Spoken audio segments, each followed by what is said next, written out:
If in a survey spread a multi-drop interface is required, a daisy chain scheme has to be implemented. In survey, it usually means converting the RS-232 into RS-422.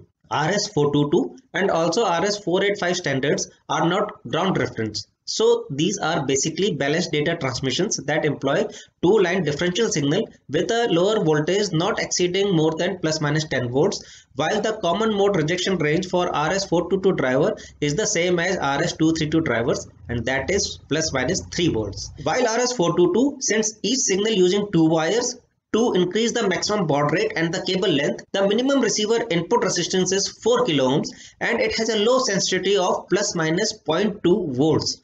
So for a survey tech, the point of our interest is that all voltage measurements are to be made between the two signals.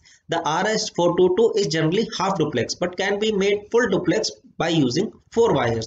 Basically, the RS-422 differential signals have their advantage of higher speed of up to 2 Mbps and longer distance capability of up to 1200 meters and a greatly increased noise rejection so that we can route the serial lines for long distances through high noise areas such as the ship's floor or by the fluorescent light that otherwise would induce errors into a RS-232 signal. Another advantage of 422 is that it has got a separate transmit and receive path, so no direction control is required and all necessary handshaking between the devices can be performed through the hardware and even through the software.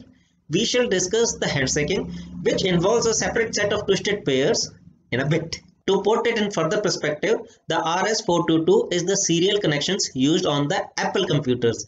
It provides a mechanism for transmitting data up to 10 megabits per second. So now you know why the Apple computers are faster. Now that a RS-422 interface is not available on most of the personal computers, so a RS-422 input to a survey navigation computers has to be provided through a converter. Here we come to the last segment of today's discussion, that is the logical level of RS-422 and RS-485 standards. Though the RS-422 is electrically compatible with the RS-485 standard, but the RS-422 and 485 system topologies are different. The common mode output range of a RS-485 driver is -7 to +12 volt. A common mode range is the voltage that its driver can tolerate. Both protocols have a multi-drop facility unlike the RS-232 driver, but the RS-485 allows for 32 devices while the RS-422 is only limited to 10 devices. Also, any of the slave device of RS-485 bus can communicate with any of other 32 slave devices without going through the master device. Since RS-422 is just a subset of RS-485, all RS-422 devices may be controlled by RS-485. The opposite, however, is not true. Basically, these can interoperate with certain restrictions.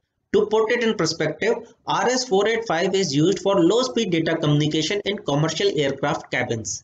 It requires a minimal wiring and can share the wiring among several seats. Since the signal is differential, it resists electromagnetic interference from the motors and other welding equipment. Hope it was interesting and a bit informative too. Take care. We'll see you around.